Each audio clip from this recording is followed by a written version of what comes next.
Vale, pues aquí lo tenemos, análisis técnico y productos de inversión. Para quien no me conozca, yo soy Sergio Ávila, soy analista de mercados dentro de IG. Y para mí es un placer poder empezar esta serie de ponencias en el día de hoy, en la que vamos a tener pues, ponentes de mucho renombre y además creo que todo lo que se va a comentar en el día de hoy es lo que se necesita conocer para poder realizar un plan de trading, ¿no? Al final son una serie de pasos que tenemos que tener en cuenta, que tenemos que conocer de información para luego tener pues, un plan claro que nos permita poder trabajar los mercados de una forma pues, eficiente y de una forma que nos permita pues, ser rentables a largo plazo, que al final es de lo que se trata. Mientras pongo el aviso sobre riesgos, me gustaría conoceros un poco más, simplemente preguntaros, ¿cuántos de vosotros hacéis trading de forma regular? Simplemente, si me podéis levantar la mano. Vale. ¿Cuántos operáis solamente en acciones? Acciones de contado, ¿de acuerdo? ¿Futuros? ¿CFD? ¿Barrera? ¿Alguien opera en barrera? Bueno, ya tenemos ahí uno de los primeros, ¿no? En este caso, que opera en barrera. ¿Y en turbos 24 alguien ha operado alguna vez en turbo o todavía no? Vale, veo que todavía no. Importante. Los que operáis en CFD y en futuros, creo que hoy os vais a llevar una muy buena noticia, porque vais a conocer dos productos, las barreras y los turbos, que nos van a permitir tener un mayor apalancamiento, nos van a permitir controlar mejor nuestra gestión a la hora de poder hacer operaciones y ahora os lo voy a comentar de una forma más completa cómo funcionan los productos. Vamos a hablar de dos cosas, una, como hemos dicho, de análisis técnico y otra va a ser de producto.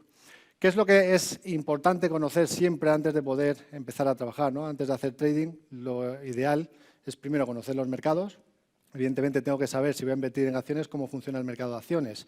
Si voy a invertir en índices, en divisas, materias primas, lo primero es conocer, tener el conocimiento del mercado en el que quiero trabajar. Ese sería el primer paso. El segundo paso es, una vez que conozco el mercado en el que quiero trabajar, tengo que saber cuáles son las vías que tengo disponibles para trabajar en ello, ¿no? Que pueden ser productos de contado o pueden ser productos derivados. En este caso, en IG, somos un broker que tenemos productos derivados y vamos a entrar hoy un poquito más en profundidad para que podáis conocer esos productos. Una vez que ya conocemos el mercado y conocemos el producto, tenemos que hacer el tercer punto, ¿no? Que es generar una estrategia. La estrategia la podemos generar por análisis técnico, la podemos generar por análisis fundamental o podemos hacer una mezcla de ambas. Yo preferiblemente, a mí me gusta hacer una mezcla de las dos cosas, ¿no? Tener siempre presente los fundamentos, la macro, que es lo que está ocurriendo en el mercado. Si opero en acciones, incluso también, aparte del técnico, pues conocer bien cuáles son los fundamentos de la empresa, que sea una empresa que pueda estar incluso infravalorada a pesar de estar en tendencia. Y, evidentemente, tener ambas cosas, unirlas para poder hacer una estrategia que sea coherente y que sea seria, ¿no? Y luego tendríamos la cuarta parte, que sería gestión monetaria y psicología. La ponencia después de esta se va a hablar en profundidad de eso, gestión monetaria, y cómo la gestión monetaria nos permite hacer que lo que es las emociones, ¿no? Que al final influyen mucho en el trading, pues que las podamos dejar un poquito más de lado, porque si nosotros somos capaces de controlar cuáles son los tamaños de operaciones óptimos, dónde poner los stop y cuáles son los objetivos de salida que podemos tener, pues al final estamos mucho más tranquilos a la hora de poder hacer las operaciones. Bien, a la hora de operar, ¿qué posibilidades tenemos? Bueno, pues tenemos posibilidad de operar productos de contado. Si quiero operar en acciones, tengo la primera posibilidad, que es comprar directamente las acciones, pero lo único que cuando compro acciones tengo que depositar el valor total de la operación. Es decir, si yo, por ejemplo, compro acciones a 5 euros y compro 1.000 acciones, tengo que desembolsar los 5.000. Y esos 5.000 euros van a estar ahí inmovilizados hasta que cierre la operación, ¿no? Y solamente puedo ir en largo. En operaciones, a no ser que pida crédito de acciones, no puedo ir en corto. Esa sería una de las primeras posibilidades que tenemos.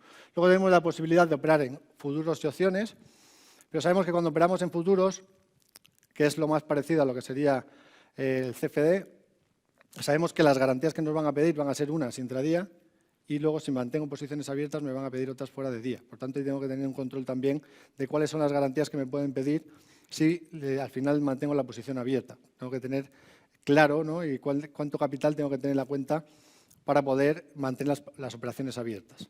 Luego tendríamos las otras opciones, operativa en CFD, que se puede invertir en índices, en divisas, en acciones, en materias primas, se puede operar también en bonos o ETFs, incluso tipos de interés.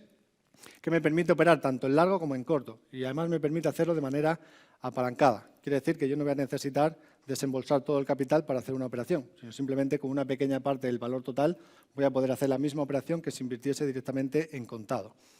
Y adicionalmente tenemos las barreras que nos van a permitir de momento invertir en índices, divisas y materias primas. Sí que es cierto que se van a ir añadiendo más mercados en los que vamos a poder trabajar, que nos va a permitir tener un control absoluto del apalancamiento. Ahora lo vamos a explicar cómo funciona, porque si sabéis, con los CFD, después de ESMA, ya todos los brokers de CFDs tienen unos apalancamientos claramente definidos. Aquí en este caso, ahora explicaremos cómo funciona, porque vamos a poder controlar nosotros, en base a donde pongamos nosotros nuestros stop, cuál es el apalancamiento que queremos obtener, ¿de acuerdo? Que vamos a obtener. Lo mismo ocurre con los Turbos 24, que sería igual que las barreras, pero un producto cotizado en un mercado organizado. Como ha dicho José antes, es un producto que lo podemos traspasar y es un producto que además tiene una serie de ventajas que ahora también las vamos a comentar. Bien, lo primero, un CFD ya lo conocéis la mayoría de los que estáis aquí. Un CFD es un contrato por diferencia. Es un producto derivado que me va a permitir invertir tanto al alza como a la baja y lo único que voy a tener que tener en cuenta es cuánto se mueve el precio del subyacente, porque mi ganancia o pérdida va a ser la diferencia entre el momento en el que abro una posición y en el momento en el que la cierro. La ventaja que tiene siempre el CFD es el apalancamiento. Quiere decir que si yo quiero hacer una inversión de 10.000 euros, no voy a tener que desembolsar los 10.000.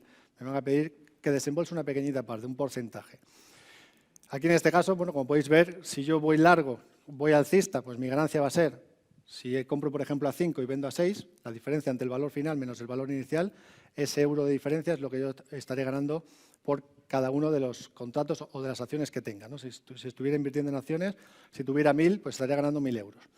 Lo contrario si es a la baja, ¿no? Si me pongo bajista, en este caso ganaré cuando el mercado cae, ¿vale? Esto sería en el caso del CFD, que ya lo conocéis todos, o la mayoría, por lo que me habéis comentado antes. Lo que sabéis en este caso, que la ventaja del apalancamiento es que me permite invertir sin necesidad de desembolsar el total del capital. Por tanto, yo sí que tengo que tener claro que sí, que estoy invirtiendo por el valor total, por los 10.000, pero yo tengo que depositar una pequeña parte menos de esos 10.000. Pero al final mi ganancia o pérdida va a estar definida por el valor total. Por lo tanto, si el activo sube un 1%, gano 100 euros, que sería el 1% de 10.000. Si el activo cae un 1%, pierdo 100 euros, ¿no? Que sería el 1% de esos 10.000. Importante, una ventaja que tiene ahora mismo el CFD con respecto a lo que sería, por ejemplo, operar en acciones, es que si yo, imaginemos, me pongo largo en una acción, compro 1.000 acciones a 5 euros, 5.000 euros. ¿Vale? Imaginemos que hay un hueco de mercado, hay una noticia que hace que mañana las acciones de repente valgan 1.000, en vez de 5.000 valgan 1.000. Pues ese sería el valor que tendría mi posición, ¿no? Imaginemos que yo hago esa misma operación de 5.000 con CFD en la que para hacer esa operación me piden un 20%, me piden simplemente como garantías 1.000 euros. Imaginemos que yo tengo la cuenta 1.500, ¿vale? Abro la posición con 1.500. Si mañana hubiese un hueco de mercado que hiciese que la pérdida fuese de 4.000, yo lo máximo que puedo perder es lo que tengo en la cuenta, los 1.500. Por tanto, ahí ya me estoy asegurando que lo máximo que puedo perder es el total del capital que tengo en la cuenta. ¿De acuerdo? Eso es una ventaja también que podríamos considerar con respecto a las acciones de contado. Bien, como sabéis, todos los que invertís en CFDs, con ESMA ya las garantías, el apalancamiento ya está definido. 30 veces para divisas, 20 veces o 10 veces para índices, 10 o 20 veces para materias primas y 5 veces para acciones. O sea, la garantía que me van a pedir va a ser 3,33% para divisas, 5 o 10% del capital total para los índices, dependiendo de cuál sea. Los más líquidos me piden menos garantías, los menos líquidos me piden un poquito más. Materias primas, el 10%, apalancamiento de 10 veces. Por ejemplo, en el caso del oro, me piden un apalancamiento, me dejan un apalancamiento de 20 veces. Sería un 5% del valor total de la operación que estoy haciendo. Y en el caso de las acciones, sean las acciones que sean, españolas, europeas, americanas, me van a pedir un 20% del valor total. O sea, si invierto por valor de 10.000, me piden que deposite inicialmente, que tenga en la cuenta como garantías 2.000. Y eso va a ser el valor que me van a pedir. Da igual que yo mantenga la posición abierta, que la cierre en el día o que la tenga abierta más allá de un día.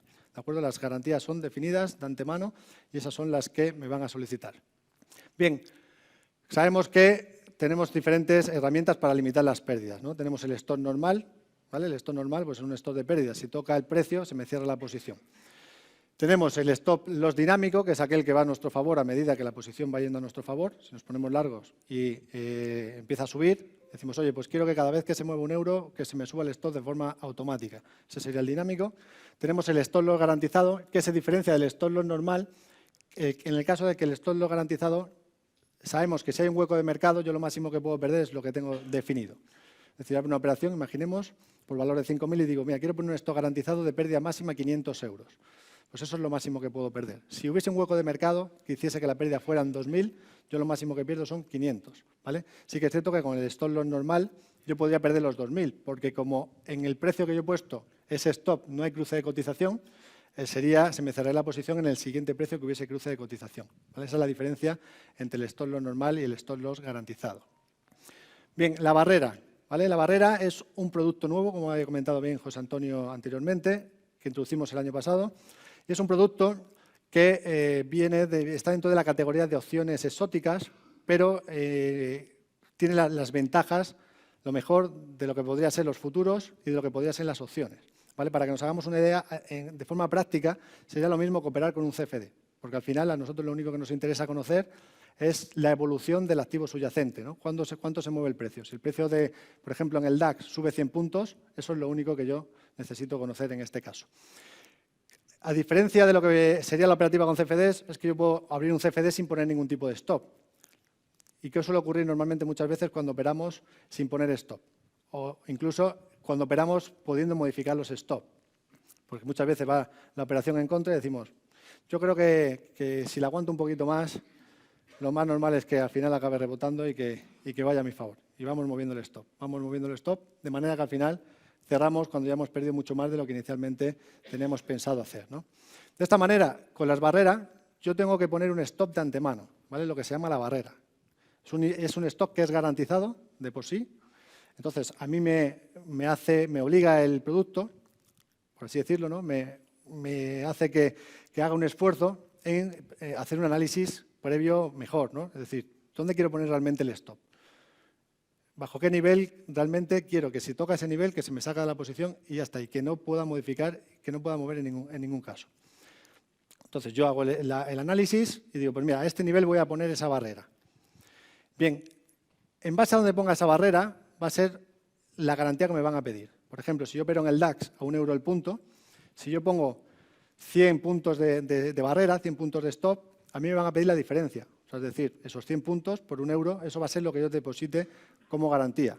¿Vale? La diferencia del CFD, que ya viene predefinido y que es el 5%, que serían más o menos 500 y pico euros, ¿no? Por cada contrato mini, aquí yo puedo poner, por ejemplo, 100 euros. Yo quiero poner 100 euros y ese va a ser el tope máximo que yo quiero perder. Por lo tanto, ya estoy controlando el apalancamiento. Estoy consiguiendo un apalancamiento adicional, ¿vale? a lo que sería la operativa con el CFD normal. Adicionalmente, tiene otra ventaja, que es que aparte de ese stop garantizado, yo puedo poner otro stop que lo puedo ir moviendo. Este sí que lo puedo mover, ¿vale? Entonces, si en el CFD, si pongo un stop normal, tengo que decidir entre el stop normal y el stop garantizado, aquí puedo tener los dos. El stop garantizado, claramente definido, y luego un stop que lo puedo ir moviendo. Y si, evidentemente, cojo una tendencia que estoy en beneficios, pues puedo poner el stop por encima ya del precio de entrada y si luego cae, pues se me cierra con ganancias. ¿De acuerdo? La diferencia que tiene, si nosotros entramos en la plataforma, cuando entramos en CFDs, veremos, por ejemplo, si yo me voy a índices, veré que me pone Alemania 30, el DAX o IBEX 35, España 35, me va a aparecer solo un contrato que yo podré comprar o podré vender. Aquí la diferencia va a ser que me van a aparecer dos. Me va a aparecer Alemania 30 call, Alemania 30 barrera put. En ambos casos tengo que comprar de antemano. O sea, es decir, yo compro el call si creo que va a subir, compro put si creo que va a bajar. Pero es exactamente la misma situación que si invierto con el CFD, ¿vale? Pero de esta forma, como veis, puedo controlar directamente el apalancamiento. Bien, por lo tanto, importante aquí, cuando vemos en la plataforma, call quiere decir que es para ir largo, put para ir corto, ¿vale? La única diferencia que tenemos con el CFD en ese sentido. Aquí vemos la plataforma. Lo que tengo que decidir es si quiero ir largo, call, si quiero ir corto, put.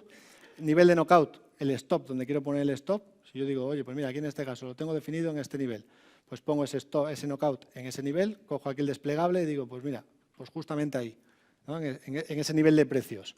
Pongo el número de contratos y además le puedo poner otro stop adicional, que es este que veis aquí, en la línea roja, que este lo podré ir moviendo a medida que la posición vaya a mi favor. Si la operación toca ese nivel de knockout, yo lo máximo que puedo perder son los 100 euros, los 100 euros que he puesto de antemano. ¿De acuerdo? Por lo tanto, tengo claramente definida la pérdida máxima en mi operación.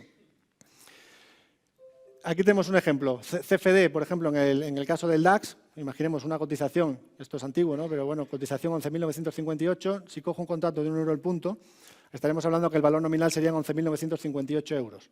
Como la garantía en el CFD es del 5%, pues me pedirían en este caso 597 euros. El apalancamiento ya viene definido por ESMA 20 veces. Si yo hago esa misma operación con una barrera, hago lo mismo, contrato 1 euro el punto, cotización el mismo, 11.958, valor nominal es exactamente el mismo. Y aquí la prima, lo que me van a pedir como garantía, en este caso en vez de llamarse garantía se va a llamar prima, va a ser dependiendo de dónde ponga el stop. Si pongo un stop en 150 puntos me piden 150 euros. De esa manera, pues en este caso el apalancamiento serían 79,72 veces. Estoy teniendo un apalancamiento adicional al CFD cuando la operación es exactamente la misma. Lo mismo sería aquí en este caso, es otro ejemplo con el eurodólar, no me voy a parar mucho en ello. Vamos directamente al Turbo 24.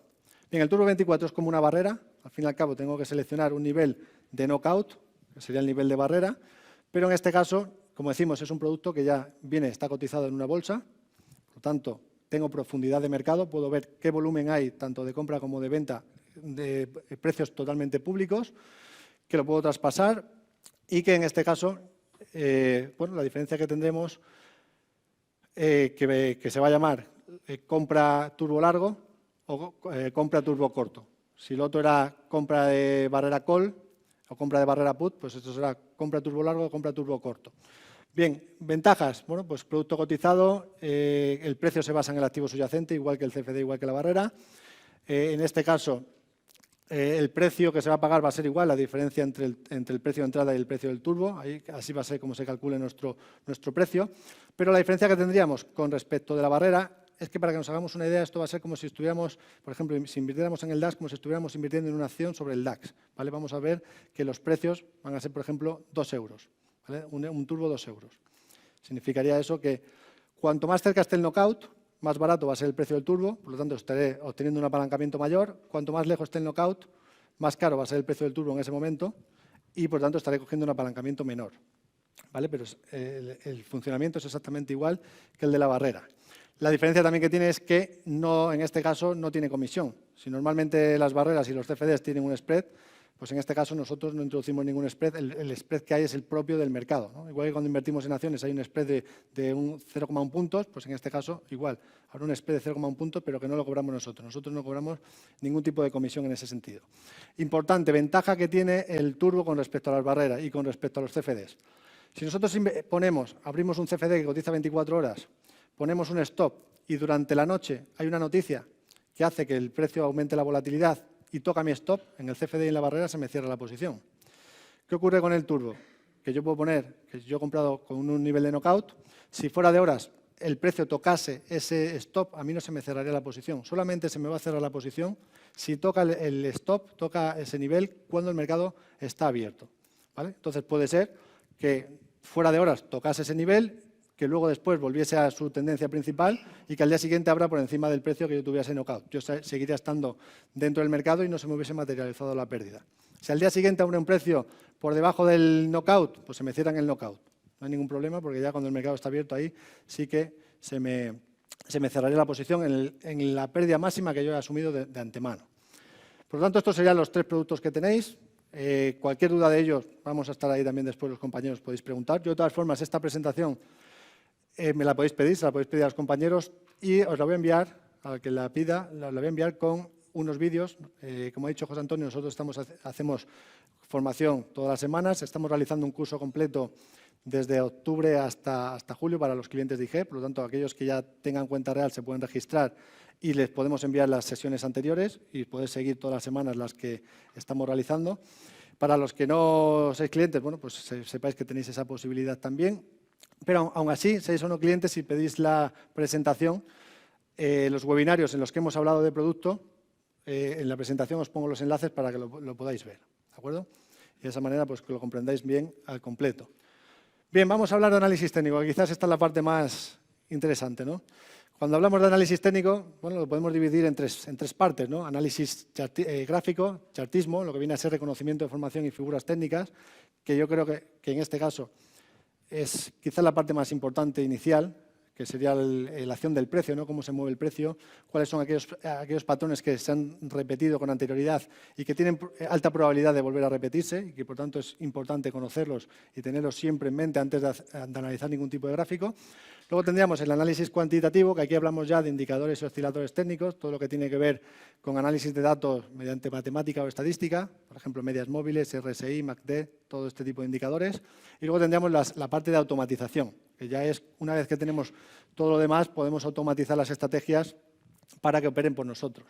Tanto en MetaTrader 4 como en ProRealTime se pueden hacer sistemas automáticos que pueden operar por nosotros mismos, ¿no? Las dos plataformas que tenemos de gráficos profesionales permiten hacerlo.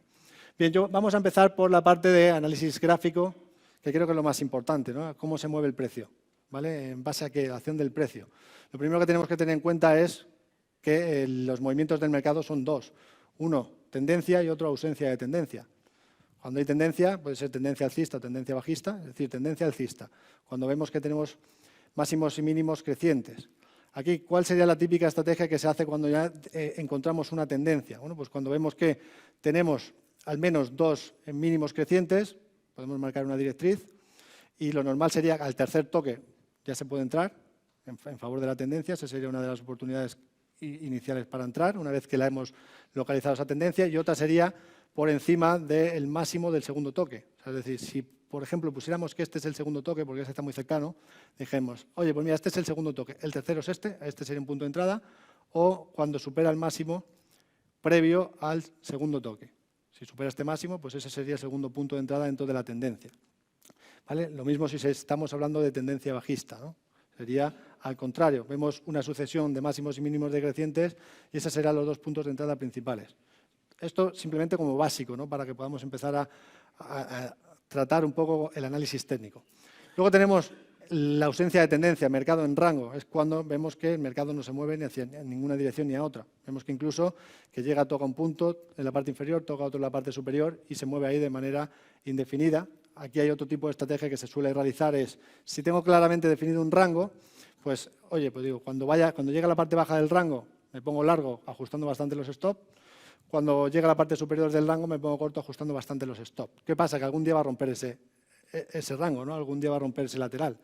Pues si rompe el lateral, luego tenemos la posibilidad de coger todo el tramo del lateral y extenderlo por el punto de ruptura. Ahí volvemos a tener objetivos que podemos marcar para hacer trading. Bien, la clave, ¿no? Soportes y resistencias. Esto creo que todo el mundo lo sabéis, ¿no? Que es importante hacer un análisis de cuáles son los puntos clave, dónde ha habido congestión del precio, dónde ha habido esa lucha entre compradores y vendedores y dónde ha habido pues, cambios en la tendencia principal. Soportes, importante, nos sirven para saber bien dónde poner los stops, en zonas que pueden ser de entrada también. Resistencias también, bueno, pues para saber dónde podemos salir inicialmente en una operación o si queremos continuar con ella, también se pueden hacer cierres parciales normalmente en zonas de resistencia. O directamente cuando hay ruptura, también posicionarse en favor de la tendencia principal, ¿vale? Normal. ¿Qué ocurre? Que los roles normalmente se invierten, ¿no? Cuando tenemos una resistencia que se ha roto, normalmente se convierte en soporte y viceversa. Esto yo sé que todo el mundo lo conoce, pero bueno, está bien recordarlo porque al final, a lo largo de la jornada de hoy, se van a hablar de muchas cosas y está muy bien hacer un recordatorio de todo lo más importante de la parte de chartismo dentro de los gráficos. Números redondos, también zonas de soporte y resistencia. Aquí tenemos, por ejemplo, en el caso del DAX, que separó los 11.400, ahí tuvo una zona de congestión, 12.000, 12.600, 13.000, 13.600 y ahora, bueno, ¿cuáles serán los 14.000? Bueno, pues puede ser también una zona de congestión, ¿no?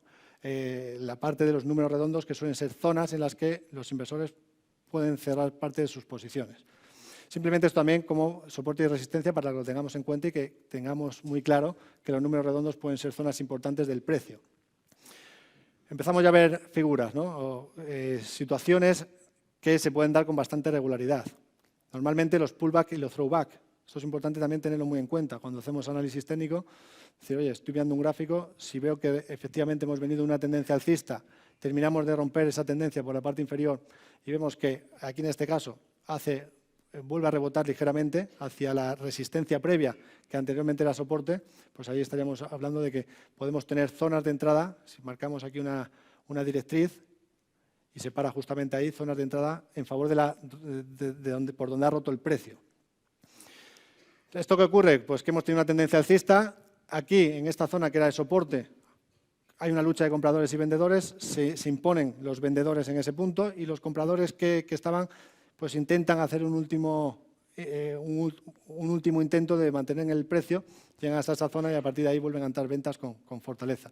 Por tanto, pullback, una de las cosas que hay que tener bastante en cuenta habitualmente. Luego tenemos lo otro, lo contrario, que sería el throwback.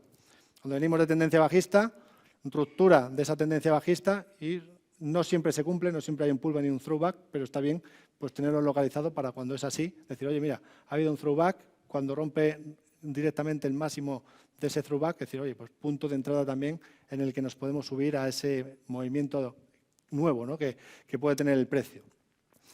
Tenemos un indicador que a mí me parece muy interesante dentro de Pro Real Time, que es un indicador que se llama volumen niveles. ¿Vale? Si entráis en Pro Real Time lo veréis en la parte de indicadores, que nos dice, en este lado, la parte izquierda, nos dice cuáles son las zonas de precio del mercado en las que ha habido más congestión, o sea, en la que ha habido más lucha entre compradores y vendedores, en la que ha habido más volumen en esos niveles de precios. Y nos sirve también como posibles zonas de soporte y posibles zonas de resistencia. Si el precio está por encima de estas zonas donde las barras han sido superiores, pues decimos, oye, ahí podríamos tener zona de soporte, ¿no? Veis que ha habido bastante congestión ahí, pues eso podría ser una zona en la que, en caso de corrección, pues podría rebotar. Y además nos da también la sensación de que si hemos superado una zona de resistencia, una zona en la que ha habido bastante congestión, pues que puede tener mayor vía libre para continuar con la tendencia. Si, por ejemplo, nos encontrásemos una barra aquí muy cercana, más larga, diríamos, oye, quizás que estemos cerca de una zona en la que puede ser que de nuevo empiecen a imponerse también las ventas, ¿no? Esto lo tenéis disponible, totalmente gratuito en la plataforma de IG en Pro Real Time, o sea que lo podéis añadir cuando queráis. Otra de las herramientas muy utilizadas, Fibonacci. Es decir, venimos de una tendencia bajista y decimos, ¿cómo sé yo si esto se ha empezado un nuevo impulso, si realmente ha empezado un cambio de tendencia?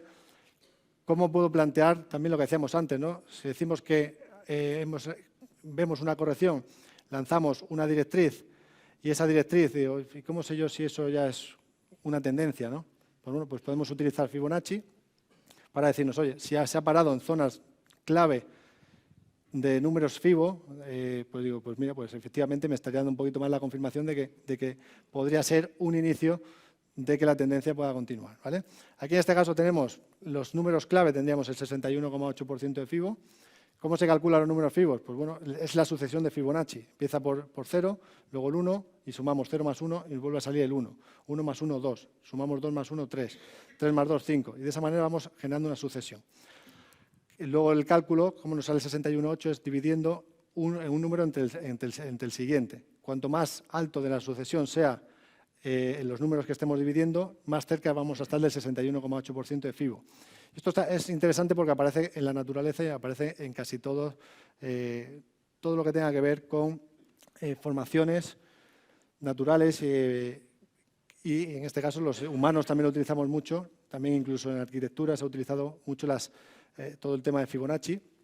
Entonces tendremos el 61,8, el 38,2% sería 1 menos el 61,8, por eso nos da otro número, el 38,2.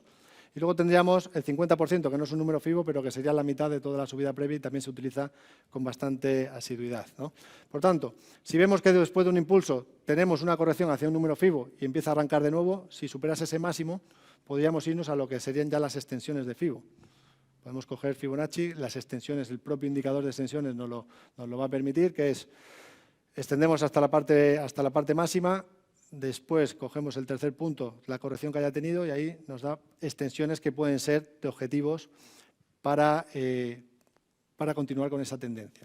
¿De acuerdo? Estas serían la serie de herramientas que creo que es importante que todo el mundo tenga inicialmente. Evidentemente, luego los análisis pues irán añadiendo más cosas, ¿no? Se irán añadiendo indicadores, medias móviles, MACD, RSI, lo que cada uno vaya utilizando, pero como base es importante que conozcamos bien la parte de chartismo. Y aquí tendríamos los patrones técnicos principales. Patrones que evidentemente no siempre se van a cumplir, pero que nos sirven porque nos van a servir porque habitualmente se cumplen con bastante probabilidad. Entonces, ¿qué es lo que tenemos? Patrones alcistas. Pues si nos encontramos un triángulo ascendente que vemos aquí, una parte en la que hemos encontrado una resistencia con los mínimos crecientes, Una vez que encontramos el punto de ruptura, lo que podemos hacer es extender toda la parte, todo ese escenario de ese triángulo, extenderlo por la parte de ruptura y ahí podríamos tener un hipotético objetivo para la operación. Lo bueno que tiene esto es que también sabemos rápidamente dónde podemos poner los stop, dónde podemos poner la barrera, dónde podemos poner el nivel de knockout si operamos en turbo, ¿no? Normalmente por debajo del mínimo previo, y aquí ya pues, podemos obtener ratios de rentabilidad-riesgo.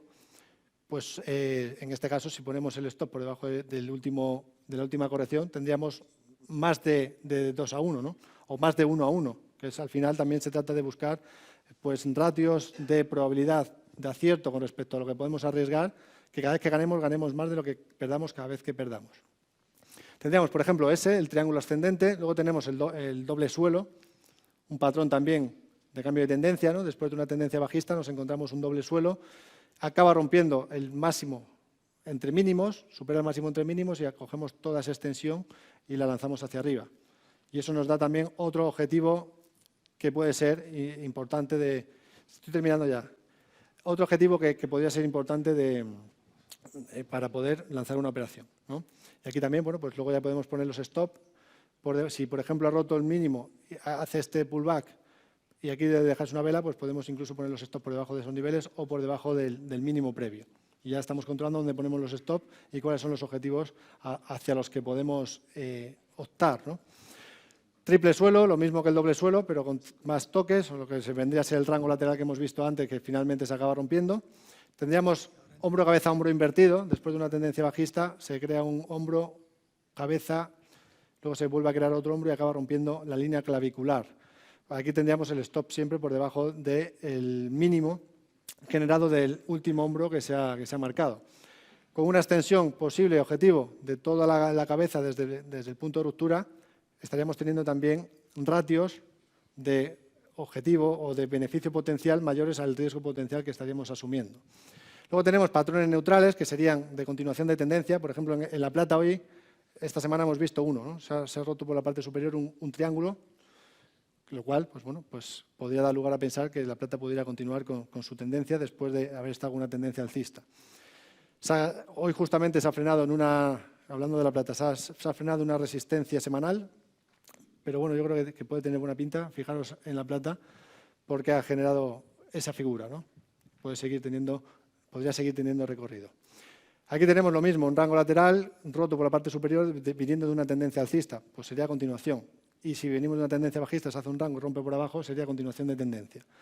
Y tenemos lo mismo que los patrones alcistas, pero bajistas. Si queremos ir cortos, en vez de ir largo en el mercado, queremos ir cortos, pues podemos encontrar triángulos descendentes, dobles techos, triples techos o incluso hombros, cabeza, hombro, ¿vale? Si cogemos todas estas ideas y las interiorizamos claramente, luego cuando hagamos los análisis técnicos, cuando estemos delante del gráfico, vamos a ir mucho más rápido a la hora de poder tomar decisiones.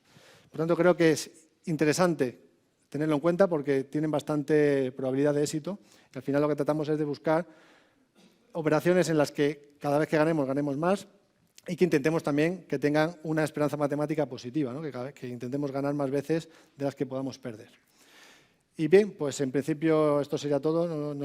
No quiero estar más tiempo. Sé que ahora nos van a hablar más, ¿no? Y nos van a hablar de cosas de gestión del riesgo. Por tanto, nada, aquí tenéis los datos. Mi Twitter, Sergio Ávila-IG, el de IG España, el Twitter de IG. Y cualquier cosa, estaré hoy todo el día aquí. Sí, yo creo que sí, dejamos un pequeño turno de preguntas por si acaso alguien tiene alguna duda. No sé si alguien quiere preguntar algo sobre la charla o... De todas formas, bueno, si no hay ninguna pregunta, sí, si no, luego... no os preocupéis, vamos a estar aquí. O sea, podéis pedir la presentación con los enlaces a los vídeos y todo, que es más ampliada que esta. Y si tenéis cualquier duda, pues luego nos tomamos el café y estaremos también todo el día para poder resolver lo que necesitéis. Bueno, pues muchas gracias, Sergio.